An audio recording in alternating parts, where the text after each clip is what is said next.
Dedicated to advancing women in the recording arts, and so this is one of the things that we try to do to bring this wealth of knowledge. This is like epic panel because it's really hard to get these ladies all in one room because they are extremely busy and because they're so talented.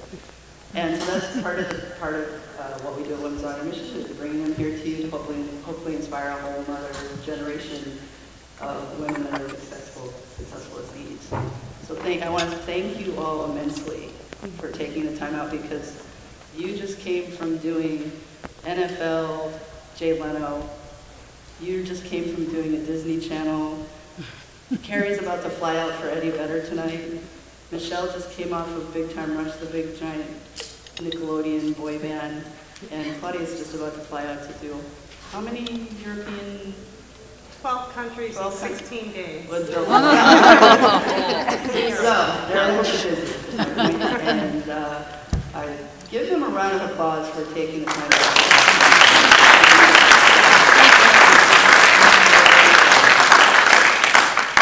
I think you've all seen the abstract. We're kind of going to touch on, Jerry's is going to bring the broadcast side, which television is a whole different animal. I really thought that would be interesting to have this panel.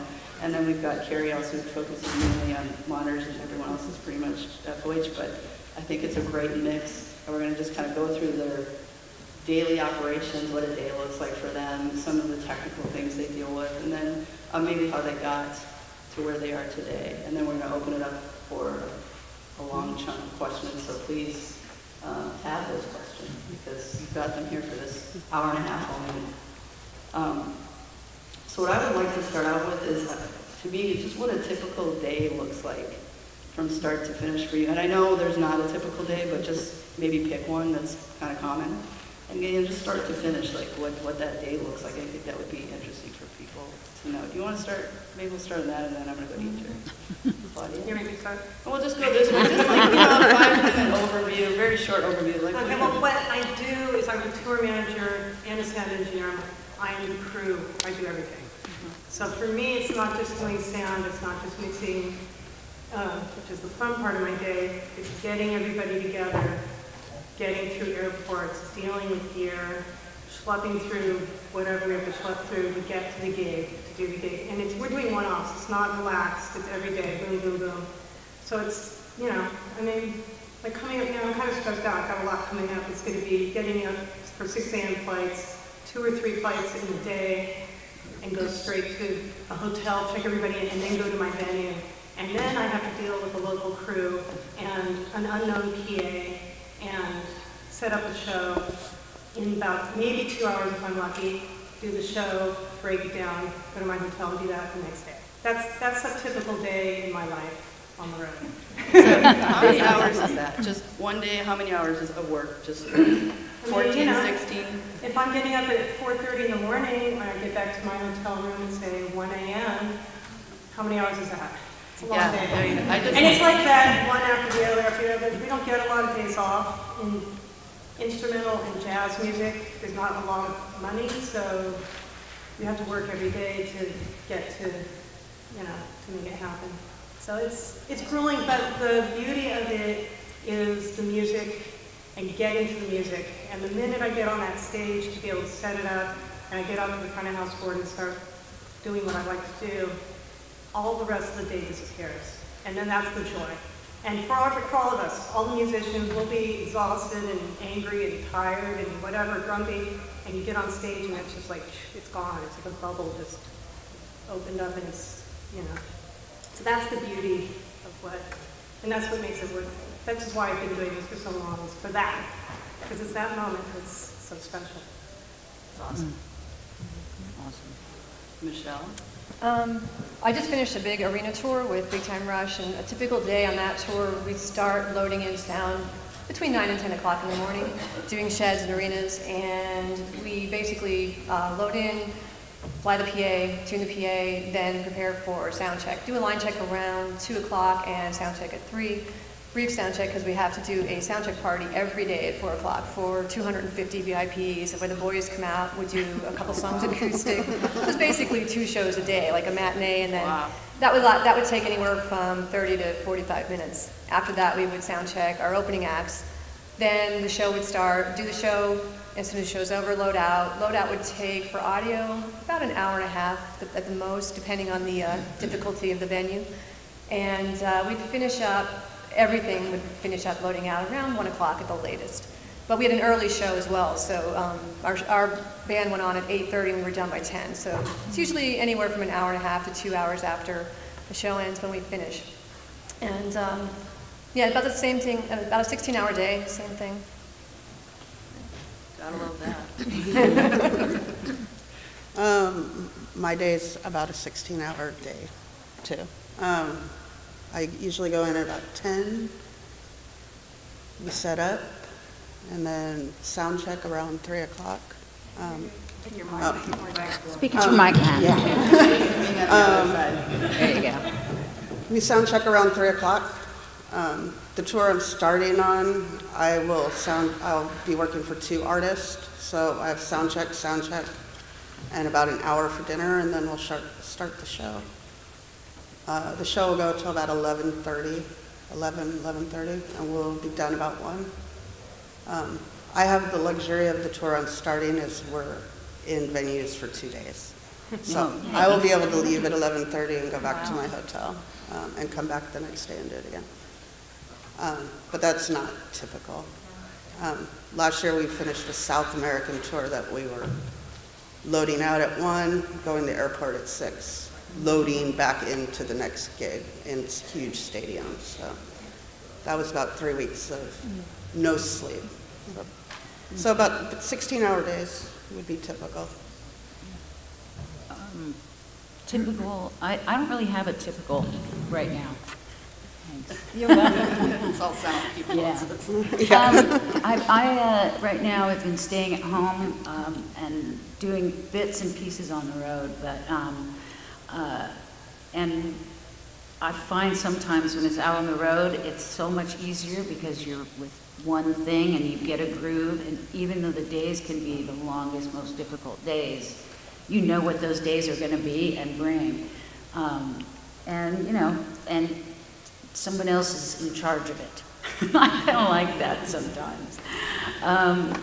Here at home, I'm working 5 or 6 different jobs in order to make enough money, and that's the deal when you're home from touring, is that you don't make the same money not touring as you do touring in live sound. So anyway, my day can typically be, you know, racing out the door at 7 a.m. and, you know, having the dog look at me like, I just got up, and to, you know, not getting home till 1 or 2 in the morning. But generally speaking, I just keep thinking I don't have a regular schedule right now, and that's part of what's maybe, it makes me a little crazy. And when you're home, they say when you're home for too long, you want to go back out on the road. And when you're on the road for too long to be home. And you know, it's like grass is always greener, but there's always the brown spots. I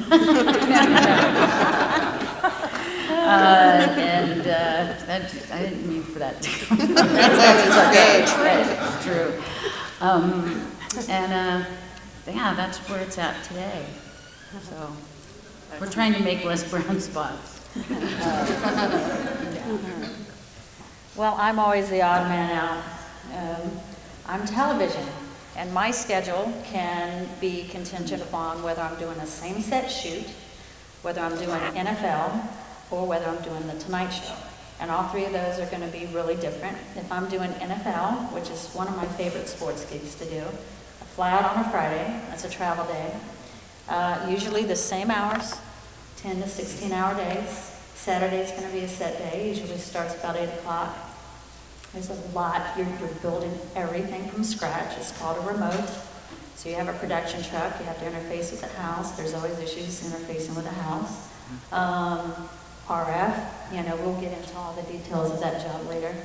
So it's based on a 10-hour day, usually goes 14, 16. If it's a good day, the stadium's pre-wired, like some of the new stadiums, you'll get out in 10. And if not, it's going to be the same thing.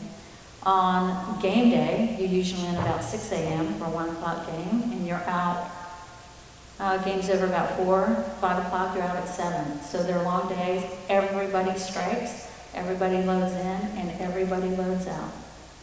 The glamour part of the business is that we don't have backline setting everything up. We do it all, because we're the only ones that really know how it's wired. And then we're usually on a 6 a.m. flight on Monday. So that's a typical NFL day where you have an extra day for set. On a same set shoot, NBAs or same set shoots, you're in about 6 hours before game time, and it is fire to the brimstone. Half your trucks don't work, you don't know what you're going to get, and people are stressed out to the max because you have to be on air in 6 hours. Sometimes it's 8 hours, but normally it's 6, so it's like total scramble. As always with everything else that these fabulous women have talked about, the show is always the best part, especially when things work well. You're like, this is why I'm in this business. And when things don't go well, you go, I just don't get paid enough for this. I want to go waitress. And then you strike. So, and there have been times that I said, I just want a mindless job. But, it's a privilege to work in any of these businesses. So that is a same set shoot day. And the Tonight Show, which is kind of unique, because it's such a well-greased machine and it's been happening for so long, is the day starts at 8 a.m. The sets are built in 1 hour, so all those fabulous sets that you see for the band are all built daily. From 9 to 10 is audio, so when I'm there, I interface all the guest bands with the house. So and then we do a line check at 10, 10:30, the band comes in, we do what's called a sound check. And then from 11 to about 11:20, our director comes out and actually watches the band rehearse and makes notes for the way she wants to cut the show. We go to lunch at noon, we come back, we rehearse the band again. They actually cut it for real to see how she's actually going to do her final notes. Jay rehearses for a little bit, maybe an hour, see what's working for the monologue, what isn't. Boom, we go tape from 4 to 5 and we're out. So obviously the Tonight Show is a nice added break to the other shows, but it's all plug and play. You don't have to think as much. It's fun, but the meat and potatoes for me, as far as money, like the rest of us, is being out on the road and doing packages. So that's kind of how that breaks down. That was excellent. No, it's really informative. I'm learning a lot because I'm a studio rat, so the whole touring thing is interesting to me.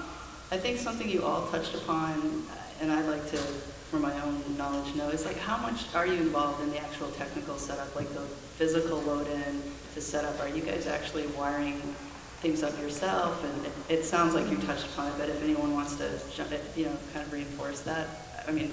Well, in my world, it really depends on the tour. It depends on the tour, how much money is in the tour, and whether or not, if I'm going to be given my front of house package, am I also going to get a person with it? Right. And is that person going to be the fly person, and I'll set up my stuff. I mean, I prefer to be there to set up, for the most part, the details of my stuff. But I have also had the joy of having 8 guys on a team setting up, the whole system for me, and they all spoke German, so I couldn't really, and I was like, okay, you know, if you're gonna sim it, you just go right in there and do what you gotta do, and I'll do what I gotta do, and we actually ended up working together really well. But most of the smaller packages now, it's like you get some people from the venue or whatever, and you get those 6 bodies, and they're split up between lights and sound and backline and whatever. And then we end up doing most of it ourselves. But anybody? A lot of schlepping. I mean, yeah. I think that's a concern sometimes for women. Is like, can I? Yeah, I think it depends on the size of the tour and the budget. If you're doing a very small production, if you're carrying just backline and maybe consoles, you always have stagehands. So it's for me, I like to be hands-on. So it's hard for me to just walk away and let somebody else do it. But if you've got a really low budget production, you might get to you're doing a club tour, you might get there where your stagehand is the bar back. There's one stagehand. So you're really more hands-on, schlepping the gear. If you're doing an arena tour, obviously you have a full crew of stagehands, and a lot of the arenas, it's union, so a lot of places you're not allowed to do anything. You can kind of direct, but I think at front of house I get away with a little bit more because they pretty much set up your gear. They'll tip the console, do all the heavy labor, then they go back to the stage so I can wire everything and do what I want to do. But I've had tours where the monitor engineer wasn't allowed to run their own cables because it's the union, that's my job. So you deal with that. So it all depends on the level of the tour, how much you're actually working. For me, I like to be there and set up front of house, tech it, and then tune the PA, do all of that myself. Some tours, engineers have their system engineer tune the PA and just kind of come in and mix, but I like to be kind of there from the start to the end. That's great. Claudia, are you kind of the same? Yeah, it depends. It's also like Dina was saying, it depends a lot on the show that you're doing. Some shows there's been a lot of gear, Right. build the whole stage, or at least all the backline and everything, and wire up all the microphones and stuff from beginning to end. Right now, what I'm doing is because it's such a survival way of traveling. I show up and I depend a lot on the local crew to help me out. Because first of all, I can't carry any gear. We're flying every day. Airlines have made it impossible to bring even musical instruments now. I don't know why the music industry or the unions, the musicians union doesn't step in and do something about that because it's a major problem. You can't bring an acoustic bass on the road anymore. I can't carry anything but microphones that I carry in my hand because you can't, if you check stuff in, you don't know if it's ever going to make it out. And if it does make it out, you don't know if it's going to be in one piece. So it's minimal for me what we can carry, and it's basically, when I show up at a gig, I put together the stage, I set up the band, but it's all rented backline. And those are those issues that come with that as well, of course. Oh, right. You run into bad amps or, a drum kit that somebody doesn't like or whatever, and you have to deal. And that's on you. And it's partially on me. I mean, I can only do so much. Right. I advance. I'm talking to everybody weeks in advance, but you get there, you get what you get. I have a friend who has a child, and she always says, "You get what you get, and you don't get upset." And that's my mantra. And that's my mantra, and I tell that to the band. It's like we all have to deal, and I mean, you have to. You got to be flexible. In my world, I know certain tours where it's luxury. They get the same thing every day. They get to bring their own instruments every day. But for me, it's another. Terri, you kind of the same boat? I'm on the other extreme. We have the luxury that we tour with our production. And I have the luxury that I have a system tech.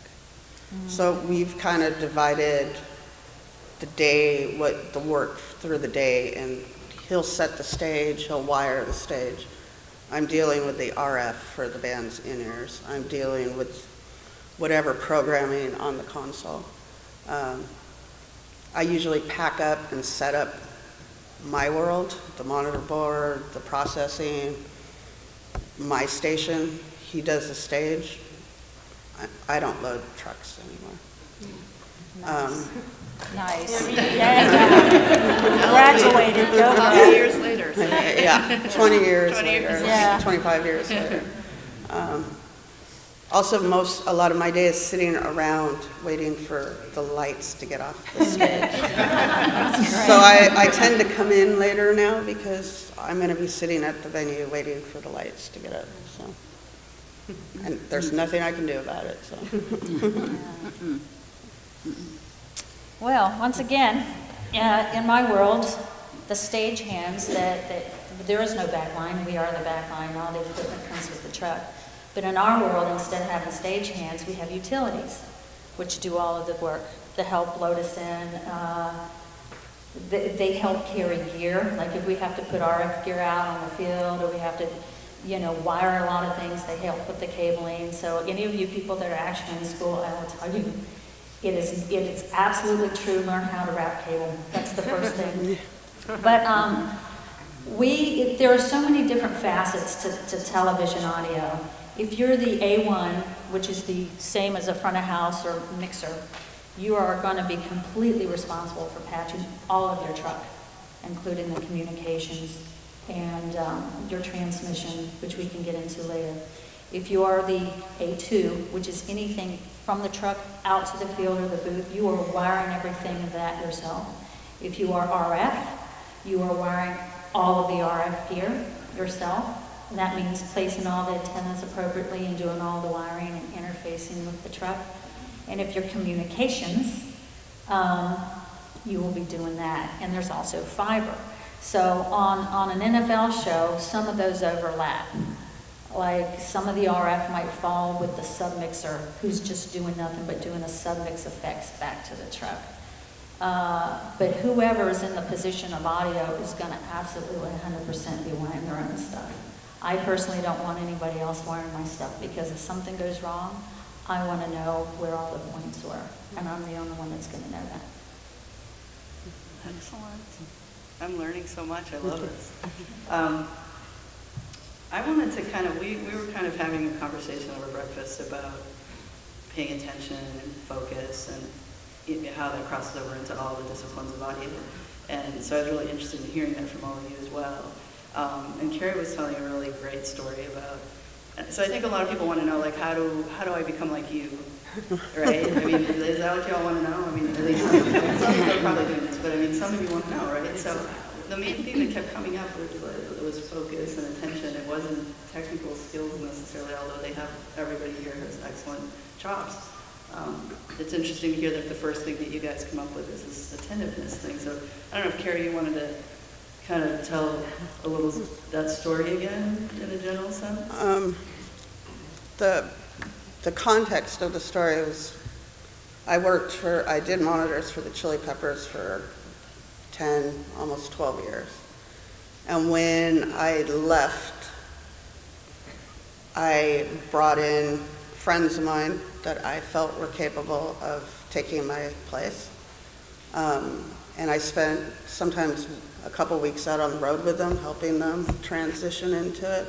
And I always told them that the number one thing you need to do is to pay attention to the singer the entire show. You have to watch the other guys, but he was in that band and in that context, he was the most important. And if you did nothing else, as long as you were paying attention to him, you were going to do fairly well in that gig. You might not have needed the most technical skills. It was mainly focusing on him. If he turned around and I wasn't paying attention to him because I was doing something else, maybe the kick drum mic had gone out or someone had come and visited me, and he would always bust me. As soon as I turned around and say hi to someone, he'd be like, "Terri!" And he didn't even want anything. He just knew that I wasn't paying attention anymore. Since then, they've gone through several engineers, and I've gone back to see them, and I said, "You're not paying attention." And they're like, "What?" And I'm like, "See, you're not paying attention." It's been about 12 years since I worked for them, and they're still going through monitor engineers. And that's part of the reason. So, and I was telling Terri and everybody, me, in the context that I work, The backline guys and me are the band's lifeline during their performance. If they need something, if something's going wrong, if their guitar rig's blowing up, they can't hear anymore, that's our job.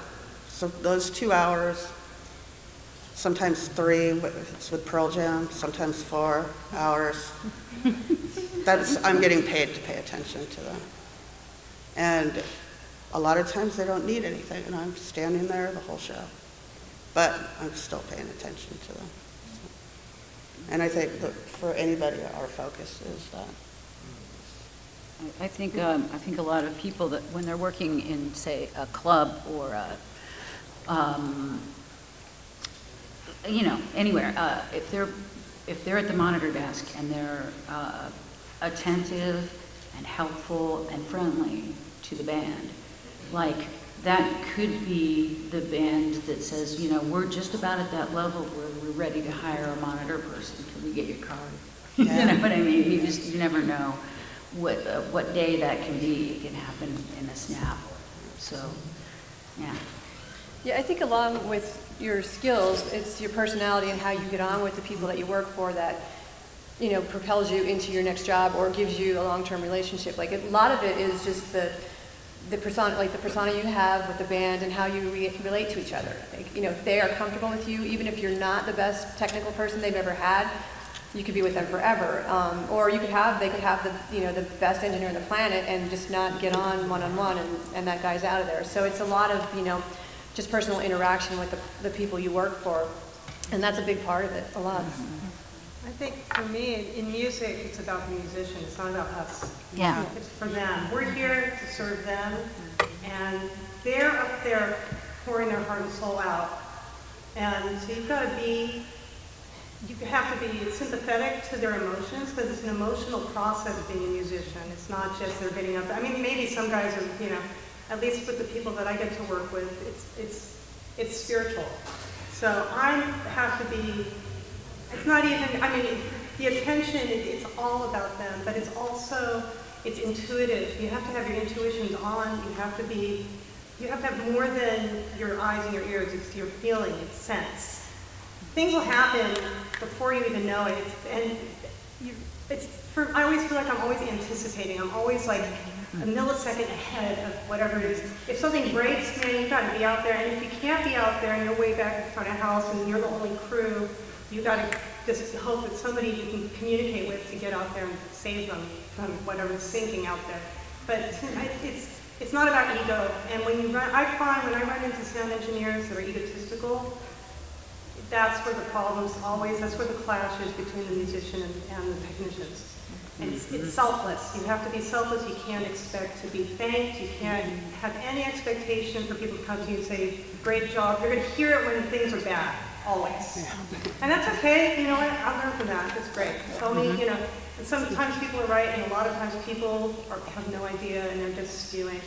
But for me, it's about making the musicians, people that I work with, happy and feeling good, and being, giving them every possibility to be as creative and free as they can. I think that's most important. Terri? Well, what was fascinating about this conversation that we had at breakfast, because we were all talking about the differences in our jobs, and I was talking to Carrie about, seeing some monitor engineers that just said no to their band. And I was like, how can you be a monitor engineer and just say, no, you're not going to get that? Right. That's the whole point of having a monitor engineer, So we were talking about the differences. Now, in my environment, the people that I want to make, whether I'm doing RF or hands-on in the booth, or whether I'm actually the mixer, what I'm going to do is I'm going to send a feed to my talent, which is like a monitor feed. It's going to be like an in-ear monitor. And I wanted to talk about this because in our world, it's not an in-ear monitor, it's an IFB. It's the same thing, except mine is interruptible. So anybody in the truck can talk to those people out on the field through our communication system. In the same way that a talent's going to panic if they don't have the mix, if they don't hear the producer, or if they don't hear their program feed, because they've got 70,000 people out there in the bowl and they can't hear, then they're going to panic. So you do everything in your power to make it, you know, you're kind of babysitting, but you're not, because you feel that, you know, this is part of the show. They've got to be able to hear their program, they've got to be able to hear their pitches to commercial, and they've got to be able to hear the producer. So that's the similarities in that. I think having talked to all of you, what was really interesting is that the selfless thing, Claudia, that you were pointing to, it was really hard to pull the things that you've been working, all the great things that you guys have been doing. It's really hard for me to pull that out of you, I think, because you're not used to like being, I do all this great stuff. You're like, oh no, I'm just doing, and I'm like, yeah, Super Bowl, yeah, you know, Eddie Vedder, you know, it's like, so it's a weird personality. I think you have to get into this selflessness, and you were all like that. It was kind of funny, because I had to really pull teeth to get, you know, that information. I was like, no, I'm going to talk about myself. And then the microphone thing today, you're all like putting it in front of each other. You're not like this. Like, I'm all about placement. You're like, so let me fix that. Getting up to move the microphone forward, I think it kind of points towards what, I think that's part of why you're successful. I mean, and Michelle and I were talking, and I was asking her why she thought, or kind of what were the qualities that make somebody in your industry successful, and you were saying service. The first thing you said to me was service. You didn't say like, oh, I have great technical chops. You said service. And I was like, wow, that's so interesting. And kind of all of you said that to me in a different way, and I just found that really interesting, because that's, as an educator, that's something you're trying to teach, but I don't think you can really teach it. You have to see people do it. So I think you're watching women embody that really important quality, and I think that's why you guys are all successful. Do you want to, I think it would be nice to, we kind of got into the differences between front of house and the monitor, and I'll get to you with the broadcasting. So, but I would like to kind of talk about those differences, you know, maybe each of you, and maybe we'll start with Terri, because you're doing monitors, but that is, you know, you have a different perspective and different qualities that you need to be attentive to. And so maybe, and also let's try and keep it like kind of on a basic level, and then expand to more technical, because there's a mix, I'm sure, here, but for students and non-students, we can kind of cover both sides of it. I think the main difference is I'm working for, a monitor engineer's working for 4, 5, 6, 7 people. These guys have to work for the band, management, the audience, girlfriends, boyfriends of the band.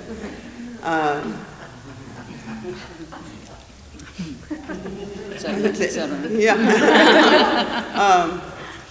I have to make 5 people, 6 people happy, so I can focus on them. Sometimes those 6 people possibly don't get along personally.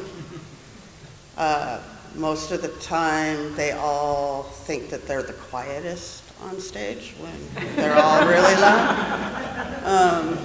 None of them are responsible for anything. So I spend a lot of time walking around people and making sure 5 or 6 of them are happy. And a lot of it is, I have the luxury now of, we're usually in the same type of venues.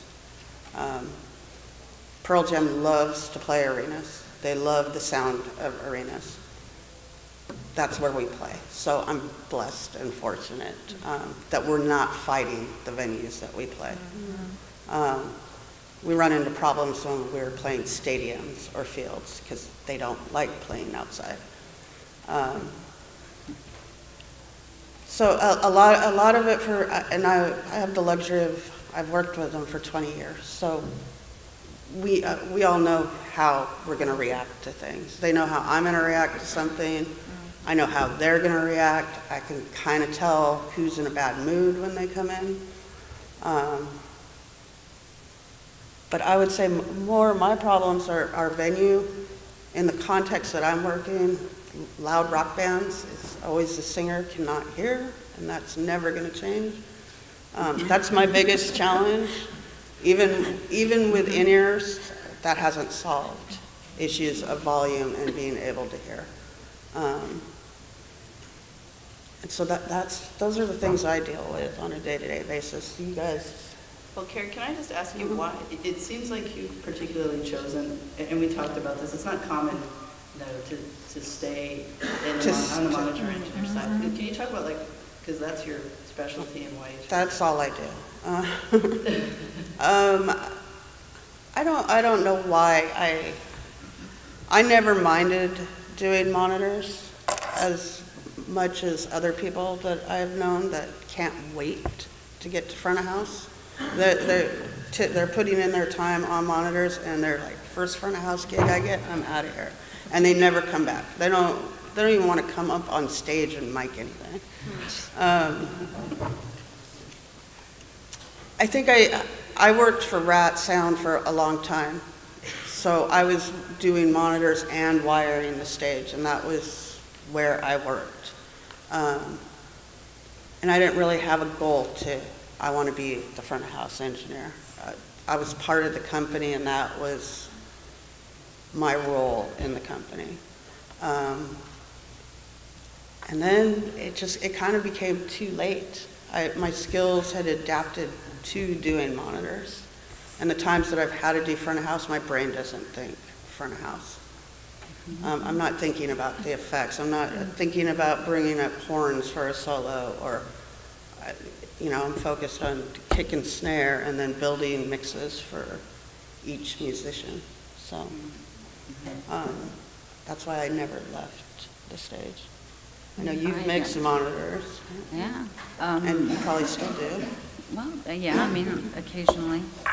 I had a girlfriend, she's kind of crazy.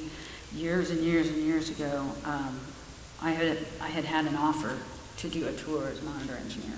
And at the time, I'd been doing a lot of monitors, and I really love, when you're in the zone doing monitors, it's a beautiful thing. It's a really amazing place to be.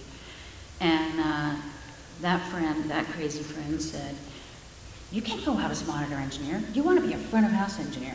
I'm like, "I do?" And she's like, "If you go out as a monitor engineer, people will only hire you as a monitor engineer. They'll see you out there doing monitors, they will hire you as a monitor engineer." And she was absolutely right. I didn't take that tour on monitors, but I took a different tour on front of house, and the next thing I know, 10 years or down the line, I hadn't done any monitors, and I became afraid of monitors, where I used to love monitors, and 30 years in now, I'm trying to, retry to do monitors.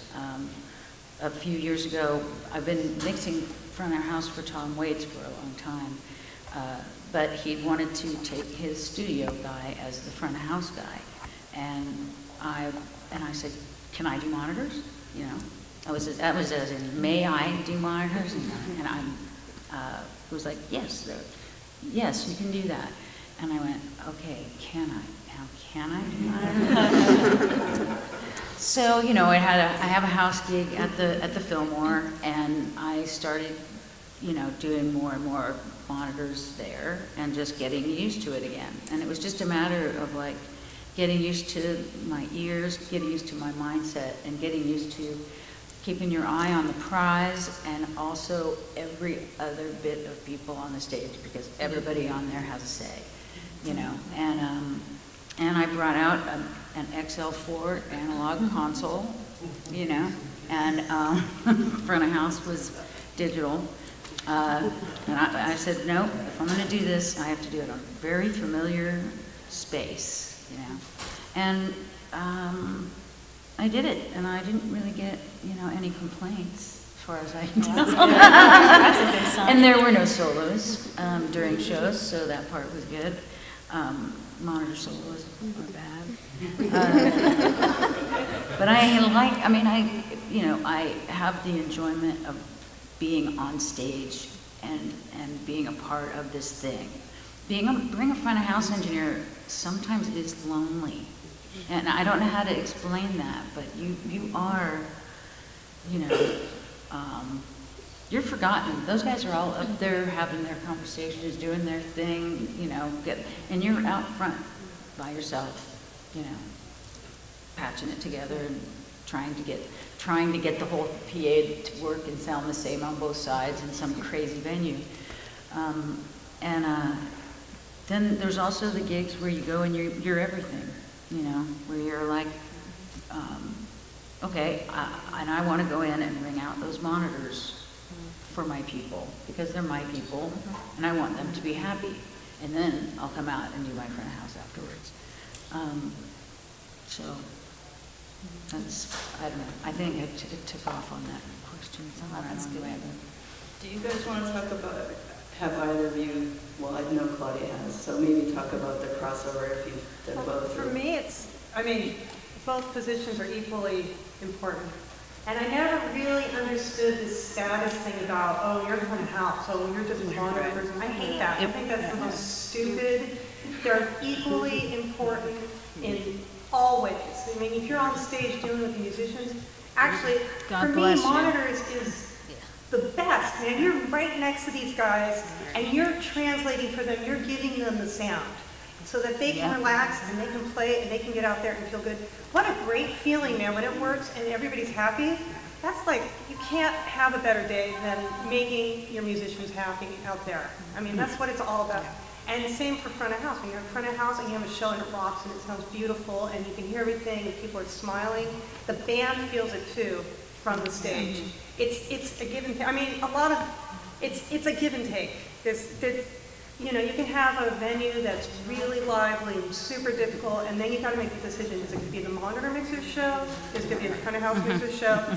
And you can discuss that. You can have a conversation with either position and say, what do you want to do today? How are we going to do this so we can make this? And how are we going to make it so that everybody's comfortable so that they can actually play their instrument and make music? Because that's why we're here. It's about that.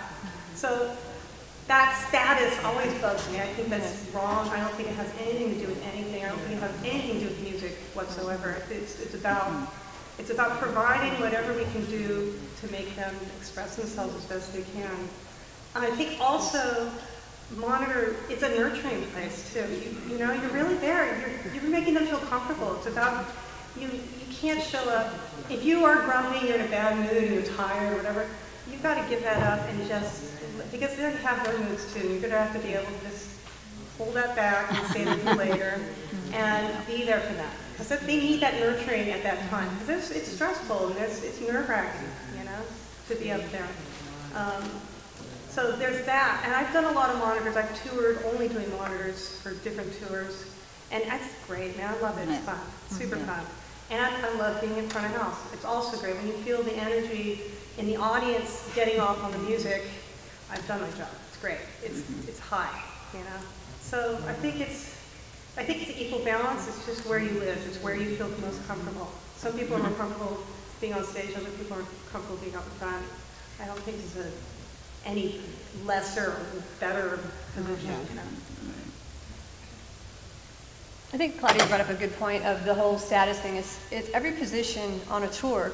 There's no one who is more important than anyone else. We're all there to do a job. Like, there's not the monitor engineer, the sub-monitor engineer, and the sub-monitor. There's one person to do every job, and you've got to do your job to make that show happen. And there's days when, somebody might get sick or injured or something, and you kind of have to pitch in to cover, but we're all there to do one specific thing, and everything that is crucial for that show to happen. So if somebody doesn't do their job, it just makes it harder for everybody else, and everybody's important. And the other thing is too, is like when you're dealing, like I've only ever done front of house. I'm terrified of monitors, so I don't want to be that close to the band because you deal like directly with their personalities. I mean, if you've got the guitar player's girlfriend and him had a fight that night right before he went on stage, you're never going to make him happy. And you're right there, and you're dealing with it directly. But when you're in front of house, you've got a safe distance from that. And, you know, at the end of the night, they hopefully have forgotten that they're unhappy by the time as the show's over, so they don't just see you immediately and be like, it just sucked tonight. You know, you didn't do anything right. So there's a nice, for me, there's a nice safe distance there. And I also, whenever I've gone to the stage, like you know, if we've a crew that we're running behind or we're shorthanded, I'll go up and help mic the stage and wire. And there's been times where I've gone and, you know, driven the console for the monitor engineer to ring out wedges or in-ears or whatever.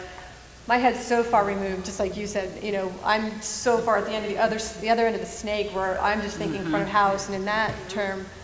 And it's a similar job, but you do things differently on stage. And you have to kind of get your head in a different space for both ends of the snake. And whenever I go to the stage, I'm usually chased away. Like, just go back, you're making it difficult. You know? That's awesome. Now, Jerry, we're in a whole other world when we talk about RF and monitors and television. Yeah, we are, but there are some similarities, and it's kind of fun. One of the things that we did at breakfast is we were just kicking around some of the nomenclature and some of the positions are the same, because almost everybody that ends up in a broadcast audio position came from this. You know, either came from a studio or a post house or front of house or monitors, and you know, I'll get into how everyone thinks audio is audio, which is not. But to touch on the similarities between these, an A1 who is a broadcast mixer, they're going to be in the heat of the moment. So maybe similar to a monitor engineer. They're getting all the F-bombs, and they're getting them from the director, and they're getting it this way, and they're getting it that way, and audio, you're killing this, and oh my God, audio, what are you doing, audio? You know, oh, that was great. Oh, did you hear that kick? That was great. Good job, video. Oh, did you hear that? You know, audio, oh my God, what are you doing? So, you know, in the truck is kind of like being up close and personal with the director and the producer, and all the mayhem that might be going down that has nothing to do with you, like communications, which you're responsible for too, believe it or not, while you're in that crazy mixing mode. You're also dialing in the AD, which would be the assistant director who's in charge of keeping the time so that you get your commercial breaks. And they're going, I can't hear my panel. I can't get Jerry, can you come up here and mix my panel? And I'm like, I'm mixing right now, so in next commercial break, I'll wiggle that patch cord on your SAT, which is, you know, so anyway. So the A1 is kind of a really fiery, hot, sometimes ungrateful position.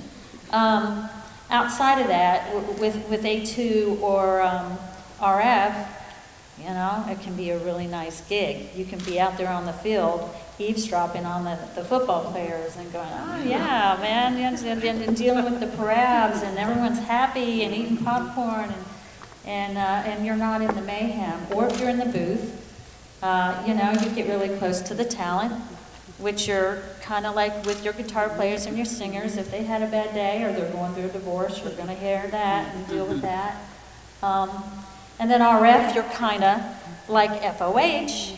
You're kind of out there by yourself, and no one bothers you unless they can't hear their wireless. You know, you can be, you know, kind of off and forgotten. So there's various avenues that are similar, but very, very, very different. You guys are awesome, as usual. You guys just read. What's the next question? I think I'm going to head in the direction of what led you to the position you're in now. Like, what were you drawn to about being a monitor engineer in front of the house person broadcast? Oh, you're Why asking me don't you go this first? direction, Yeah. so you know we'll change the directions up here. Well, the short of that is I was a music major and I was an arranger who, you know, like most of us, we dabbled in music in some way or another. And I was hired as an MD in New York and went into the studio with this group of no one has ever heard of before or since. But the engineer made this production sound so far more superior than the way it really was. And the hook for me was seeing the first Fairlight. I'm dating myself. And I was like, a wave editor? Are you kidding? You're actually manipulating, this is early 80s, guys. So that was kind of my hook. So I wanted to move more into the technical. I just happen to be a little bit more technical anyway.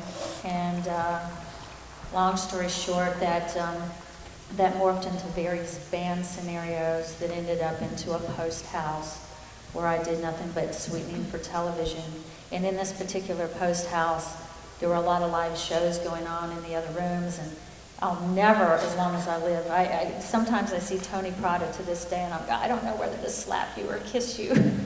Because he came in and he said, oh my God, Jerry, will you mix our show Race Day tomorrow? And I'm like, I don't do live television. And he's like, oh, you know, audio is audio. You know how to do this board. So I walked in and I mixed this show live. It was a live news show for NASCAR. And they had a bunch of site mix minuses, which we can get into later. And I didn't even have any clue what that was. And somehow made it through that show. And my next call was the Final Four. So I kind of never looked back. I was like, you're going to pay me what to go play in this wonderful environment? So a lot of what happened to me was by accident. I was in the right place at the right time. I guess I was ready for it, and been doing it ever since. Wow. For me, I feel like sometimes it was all a mistake. I was really into the punk rock scene in the 70s and early 80s. And I dropped out of school, went to hair school, and was living in Europe for a couple of years doing hair. And I came back in 1981 and decided, while I watched my friends mix sound at the Whiskey or mix sound at, you know, wherever, and I'd be standing over their shoulder, and then we'd go into some weird little studio, and they were recording a record, and I'd be like, oh, maybe we should turn up, and they'd be like, you know, you really just gotta learn how to do this, and just, you know, like decide to do it. And so what I did was approached, I was in Southern California, so I was in LA, and I was trying to approach studios there and try to find, can I clean your garbage can and watch what people do, or can I do anything? I took some classes in electronics and stuff, which made no sense to me whatsoever. And then an old friend called me and said, I just bought a recording studio and I need someone to run it. And I was like, I'm moving to San Francisco. So I came up here and just started, I took over the recording studio that he had, and that was how I did it. I was a second engineer for some really lovely people that taught me a lot. And then what ended up happening was, you know, you're second engineering in trade for hours, you know, midnight hours that aren't being used, and then you use those to, you know, make your MDC record, you know, God, or you know, record the Sea Hags or whatever you do. Anyway, yeah, but what it amounted to is that when I went out to do shows, I would get paid $75, and I needed that.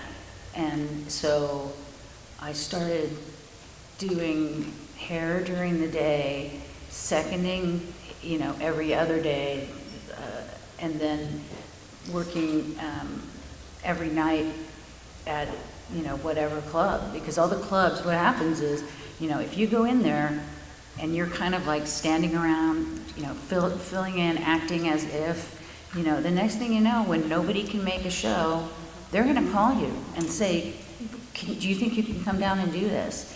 And I find that, at least, I find that a guy will jump at that, like, yes, I can do that. And a girl will go, well, I'm not sure if I know how to, you know what? You know as much as anybody else, you know, that's going to be jumping on that. Because they're going to hire somebody, you know, to do it. So it might as well be you. And then you ask questions. And then you learn and you do it.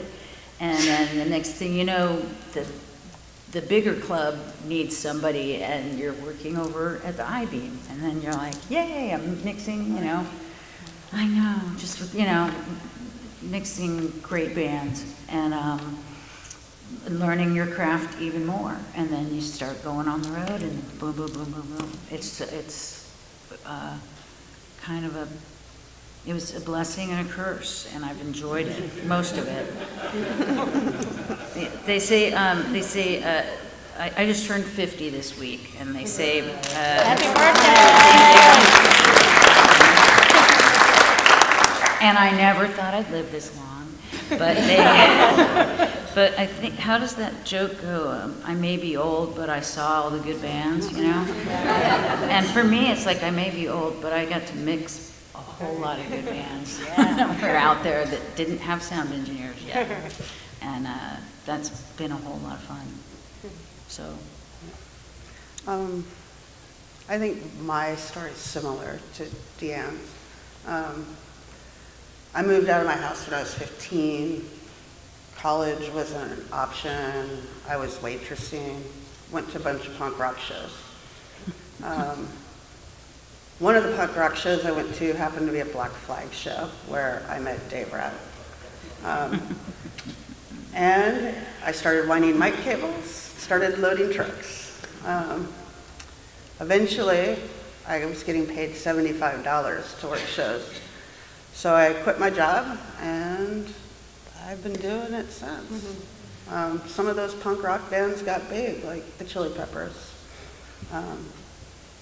And then Rat Sound got big. So, but I spent a lot of time in punk rock clubs, covered in grease and grime and beer and whatever was left on the snake at the end of the night. But saw some great bands. Yeah. So. Amazingly worth it. I grew up in a really, really tiny town in the middle of nowhere, and I loved music from a very young age. And I also loved to figure out how things work, so I kind of had just like a technical curiosity. I would take apart my old record players and try to rewire them to make them play records backwards so I could hear what they were saying and that kind of stuff. But I just always wanted to be part of music. And I played piano as a kid, but I didn't want to be a musician because I didn't like being on stage.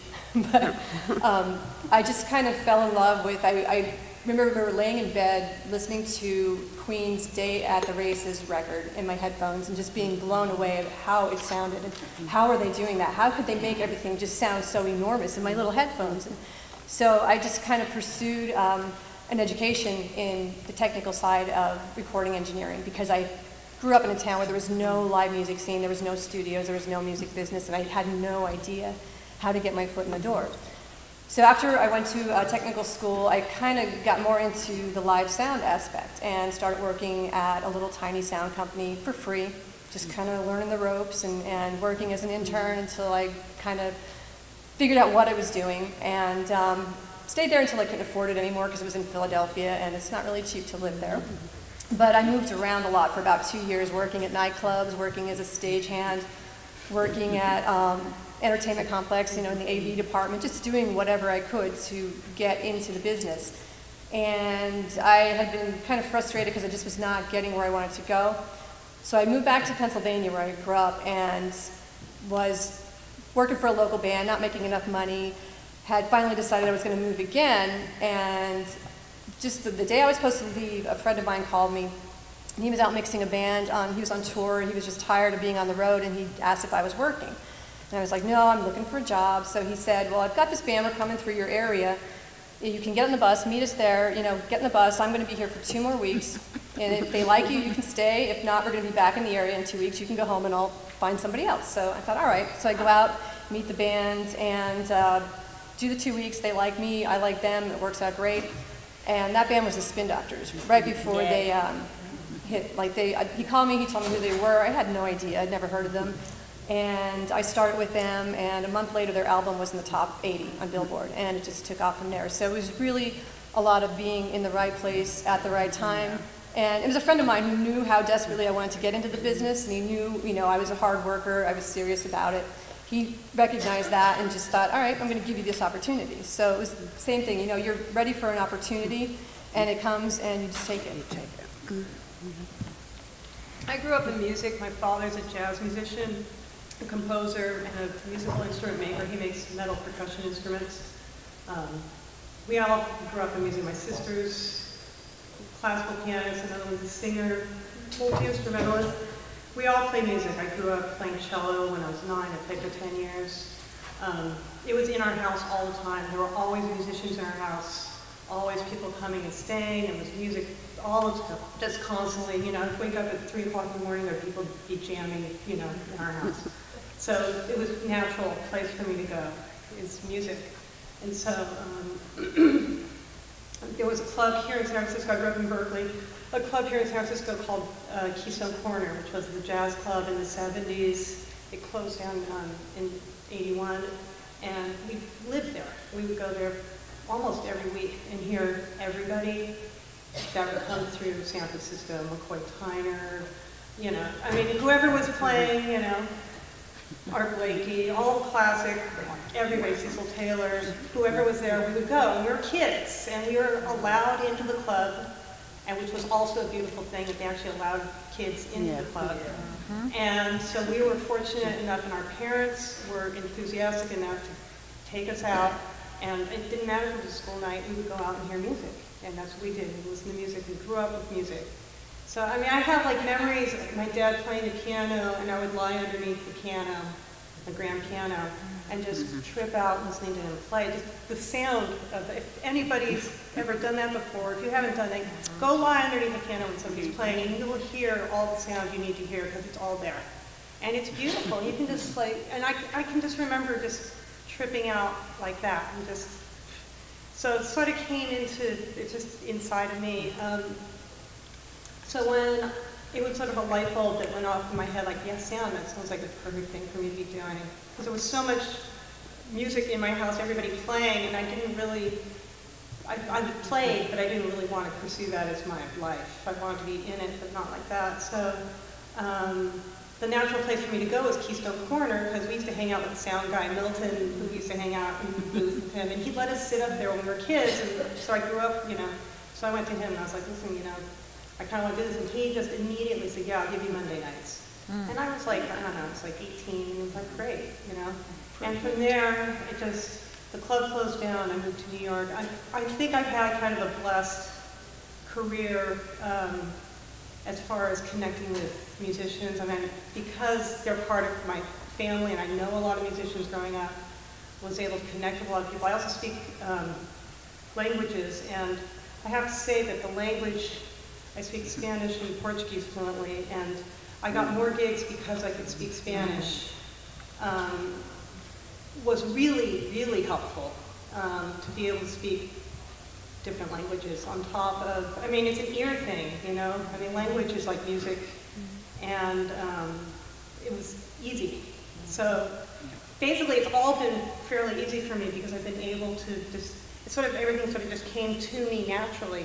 I haven't had more than a few months where I didn't know who I was going to work with next. Since I started when I was 18, it just naturally flowed like that for me. It's just been that way, and you know, I feel blessed to have had such a, you know, a career like this. But it was all about music. I'm not a technician. I know nothing about technology.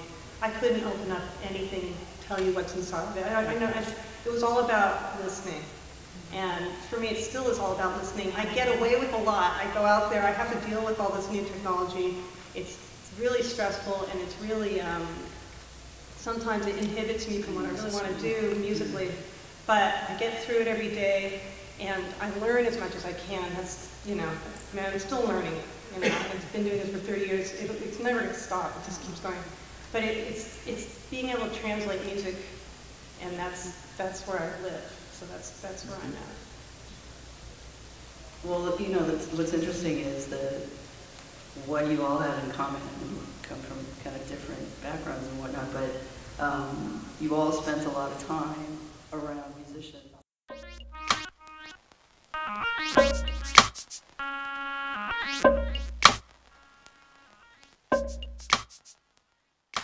Unfortunately, the male-female thing still exists. And I don't see it going away anytime soon. I mean, I've been doing this 30 years, and last month some guy came up to me and, well, you're the first time, and another guy who gave me the worst day I've had in years, just busting my chops all the way through the day. But what I've discovered over the years is rather than be aggressive and fight, you've got to just continue where you're going and be confident with it as best you can. And if you have questions and you're insecure, because that's where they're going to get you. So they know they can get you because you're insecure, You've just got to not second guess yourself. Don't second guess. You've got to stick to your guns because you are who you are. And they'll respect you at the end of the day. Maybe they're going to give you a hard time the rest of the day. You just hold on, you just bear through it. At the end of the day, they're going to be coming to you thanking you because you did a great job. And that's what it's about, because we're in the 21st century. Come on, man. Like, what's going on? I mean, I have to say, I'm so glad that we're here on a women's panel. Why does it have to be a women's panel? Yeah. Why can't it be good engineers together? That's right. That's right. But I just think just stay strong and don't let them push you around, because you're going to be good. You're doing it. Yeah. And I want to add to that is, be proactive like you are. What can I do to help you?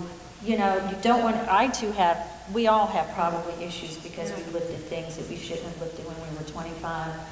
But there is a place, I'm going to call Eric out for a minute. Where's the place in Japan with all women? Billboard Live. Yeah. Have any of you guys gone to Billboard Live? All women crew, all backline women crew, and I've heard this from George Duke, Stanley Clark, all the big guys that have all gone in there and said it is the most kick-butt, most professional crew that knows their stuff more than any venue that they've been into. So the best thing that you can do for yourself, be humble, learn your craft, get really good at it. Because when you're really good, they're not going to question you. Occasionally, there's going to be some chauvinists out there, and I'm not picking on guys, because I work probably more so than these girls do in a really hardcore male-dominated environment where there's all kinds of smack talk going on all the time anyway. That's not going to go away. But they'll get your respect if you really become good at what you do. That's the best that you could do for yourself. Can I tag on that really fast? I think one thing maybe is that there's a lot, we can get into there's always the bad apple, but there's a lot more good apples out there. Look at all the men in this audience. So this industry is very supportive. There's just a few bad apples that ruin it. And and they don't want to hang out with the bad apples either. So you just have to, I just ignore it. So people are saying to me all the time, why aren't you, concerned with the Mitchell Brothers ad at the strip club about it, AES badge holders getting for free? I could care less. It doesn't have anything to do with us, right? It doesn't matter. Just ignore the bad apples. There's way more good apples out there. A lot of the times too, it's coming from someone else's insecurities. Yeah. They may feel threatened by you. So as long as you're doing what you're doing, working as hard as you can, and being serious about your job. And if you have questions, don't be afraid to ask, because that's the worst thing. For us, if you've got some stagehands and you tell them to do something and they don't quite understand and then they do it wrong or they just don't do it, we'd much rather have you ask us, well, what exactly do you mean? And that's never a bad thing. But you just got to have kind of a thick skin and let it roll off of you, because a lot of times it's not about you, it's about them. And a lot of the touring crews prefer the female stagehands. Because you pay attention. My tech is always, he's like, I want the girls. Because they work hard and they listen. That's the same if you come to a women's audio emission booth. We are inundated. We are not unpopular here because they want to work with women. Everyone does. Everybody wants to have a balanced environment. So it's really, you're running into That's one of the odd people. Everybody else is like is good and they want you to succeed. Oh, there's always going to be, yeah. Somebody else had a question. Yeah, to the same point she brought up, I've had the pleasure of touring with Michelle, and she's one of the best engineers I've ever worked with. Yay. And do you guys see that changing in those kind of your careers? Do you see more women getting interested in the engineering side of things? I definitely see more women now than when I started out, which is really exciting. I just had a young woman on my audio crew, which was the first time I had a female from Claire Brothers, which was great. And she kicked ass. She was, you know, she was amazing. She's only been touring a couple of years, and she did a great job. It was tiny little thing, and she could wrangle, you know, 250-pound sub cabinets better than a 450-pound guy could. You know, she knew what she was doing, and she was great with dealing with the stage hands. A lot of times, you know, she'd walk in and she flew the stage right PA, and they'd look at her like, I have to listen to you, but she just had a great, you know, rapport with them, and they listened to her, they paid attention, and they did everything she asked, and they never gave her any grief, you know, and it's great to finally see that changing a bit. Yes. Hi, I was wondering what kind of sacrifices all of you have had to make to get where you are. All relationships go to hell. You're gone all the time. If you're, well, you know, it would be just like, you know, being involved with a musician that's on tour 260 days out a year. I mean, it's not that you're not committed. You know, you're committed to your career. You know, you love people too, but you know, you got to seize the opportunities, just like Michelle. When the Spin Doctors came through, or we're with any of us, it's all a crossroads of opportunity. And if it's a chance to enhance a career move, and then sometimes you have to make the sacrifices and go on the road. I don't know about you girls, but for us, the packages really are more on the road. That's where most of the money is. Mm-hmm. So it's hard, and you're sleepless. It wreaks havoc on your health because you're tired and you're hungry, and I mean, you know. Mm-hmm. No one wants to talk about that, do they? Oh, We could go on for hours. yeah. Well, I mean, This is good. It's a No, good but you know, I topic. mean, yeah, there's sacrifices. I guess it just depends on your passion and, you know, what drives you. I mean, I think, I make every effort to see my family as much as I can, or to be with my husband as much as I can, you know. And now, as I've gotten older and I can't travel quite as hard as I used to when I was in my 20s or 30s, but so when I have 2 or 3 weeks off, I take those 2 or 3 weeks off so I can be with my husband and hang out. But you know, you find whoever you're going to be with has to be tolerant of your decision and of what you do for your life. And if you truly believe, if it's your life, then it's your life, and this is the package that you come in. I mean, I know I don't have children. That was a conscious decision. I didn't want to have children. I'm sure if I wanted to have kids, I would have stopped what I'm doing and found something else to do, because that would be much more important. But for me, that wasn't a priority, so I'm able to continue doing my career. But yeah, when you're saying your health, it's hard, man. I mean, you got to watch what you eat. You don't get exercise. You know, you're sitting in airplanes all day long, or you're, you know, in some stage you're eating pasta backstage that's overcooked. You know, it's like you're limited to your day. You know, and you got to do the best you can to stay healthy, because that's all we have. You know, it's our bodies. And if you're healthy, also your ears. I mean, there's a lot to be said about trying to keep. The other day I had a head cold and I was on an airplane, and I've never been so afraid. It was the first time I ever really was scared that was going to be it.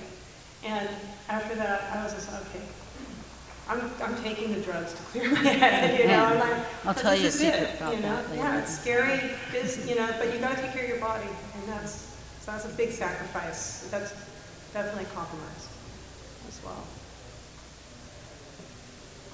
Anyone else? Well, you kind of miss all your family. You miss what normal people who have, you know, normal jobs and normal lives, like you miss weddings, you miss births, you miss, you know, your anniversary, you miss birthdays, you miss all the stuff that people get to celebrate all year long. You miss holidays.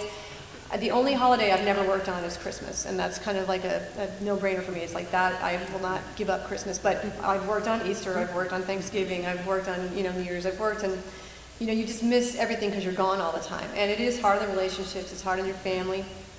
But to me, you spend over 200 days a year sleeping on a shelf in a bus, flying down the road at 80 miles an hour, and you go for days without sleep. You work 16 to 18-hour days regularly, you eat terrible catering day after day after day. You miss all that. You live out of a suitcase, but it's still the best job in the world for me.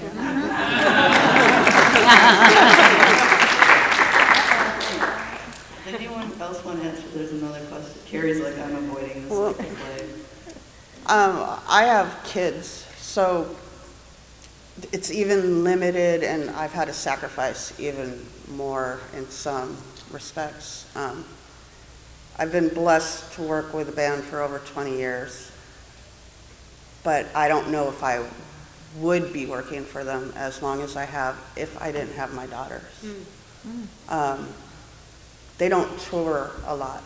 It's really hard to make a yearly income to survive off of. They don't like to tour.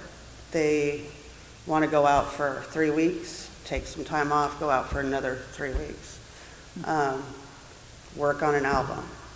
I've been able to stay with them because of the sacrifice of being a mother and staying home with my kids.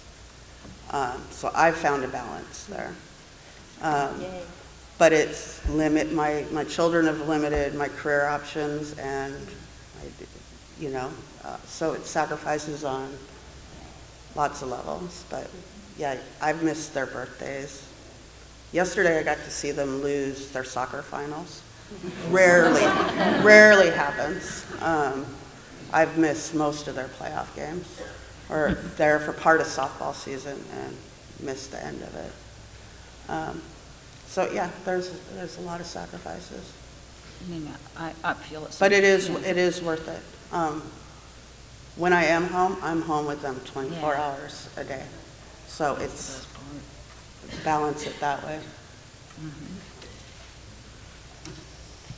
I've got a couple of questions.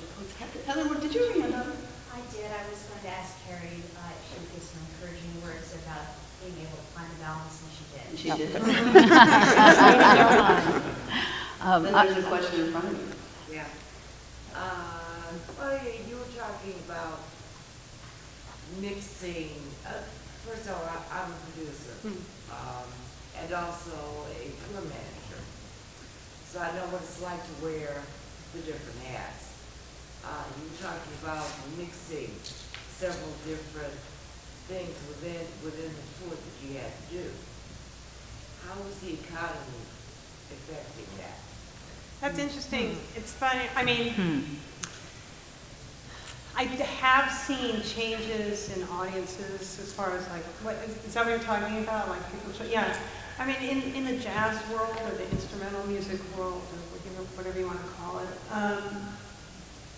there's a lot of dedicated audiences. People show, especially the artist I work with has a lot of people that live for him and they're there for him no matter what. And we were laughing the other day because they're like, wow, it seems like the economy hasn't been hurting Bill Frisell at all. Like he just doesn't stop working. It's constant. But yeah, I mean, I don't see full houses like I used to see as much, Are your venues smaller? It depends on where you are. Yeah, we play anywhere from a club that holds 90 people to a theater that holds 3,000 people. So it really just depends on where we are in the world and where how long ago we were there before the market. But yeah, Europe is much slimmer than it used to be in the jazz world, for sure. It definitely is. I see the jazz festivals disappearing. I see a lot of funding just, especially, Europe especially had so much great funding, and that's all just like sucked away, So there's some of these places, that we used to play all the time, we don't go back to. We haven't been to in years. So yeah, I guess the whole world is affected. So it's not. But then again, music is music, and people need it. Yeah. And I think people come out, you know, they're still coming out, it's just, it's a more selective audience, I think. I think I have time for one more question. Right? And I thought there was a hand over here. I saw you, but I don't want it. Was there somebody over here? Yeah. Okay. Maybe we'll get two in if you're quick. My one question would be that if you were a young girl, a young engineer, or whatever, about to enter the industry now, what would you say is the most important, I suppose, technical, maybe it's some other aspect that you think that you should know before going in, what should we focus on knowing? What's the number one important thing To know. to know? Yeah, well, I'm going to answer that, because I think this will be across, well, I think we all will. For me, no matter what path you take, whether it's going to be FOH monitors or broadcast, you hit the nail on the head. You have to understand signal flow. You know, understand the board. Understand what an insert, send, and return is. I mean, back in our day, an insert, send, and return was really that. It was an outboard send and a return back to a fader. And that concept is missing today. Now you hit a button that breaks that circuit so that you can hit that piece of gear or whatever. You got to understand that inserts, matrices, groupings, signal flow, compressors. You know, everything else, because you know, a reverb unit or an out piece of gear is going to behave similarly, but those things are really important. Play with compressors, see what they do to your sound. Play with signal flow, you know, route stuff all over the place so that you can find it. See what happens with your inserts. To me, that's critical. Can I add something to that? I think that EQ is crucial also. You don't have to use EQ all the time, but in live sound, tuning your instrument is crucial, just like a guitar or anything else. And you have to be able to have your instrument in tune, and the way to do it is through EQ. So if you learn your frequencies, which is music, which is overtones, you're going to be way ahead of the game. So if you listen, if you do a scale on the piano, for instance, you know, they'd say A440. 440 is 440 hertz. An octave below that is 220 hertz. If you learn your frequencies and you can hear that, you're on your way, because you're going to be able to hear in a room certain notes that might jump out at you and you're like, what is that? How come I can't get rid of that? If you can find that on the EQ and take that out and tune your instrument, you're gonna have a lot less problems later on. And that goes for monitors. Tuning monitors is the same thing. All these speakers, they're all doing the same thing. It's just big scale, small scale, whatever it is. I think for me, EQ is the most important, for me, most important thing that. And if I could add I'm sorry about that, I didn't mean to step on. To add a fun note to that, what she just said, that the A440 that she's referencing, that annoying tone that we hear on TV, that we check everything, is actually A440. just a little, you know, in case you get quizzed. And I say a good, comfortable pair of shoes.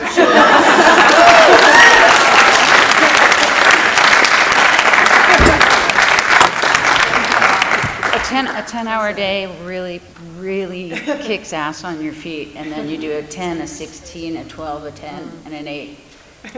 Yeah, shoes. Anyway. And earplugs.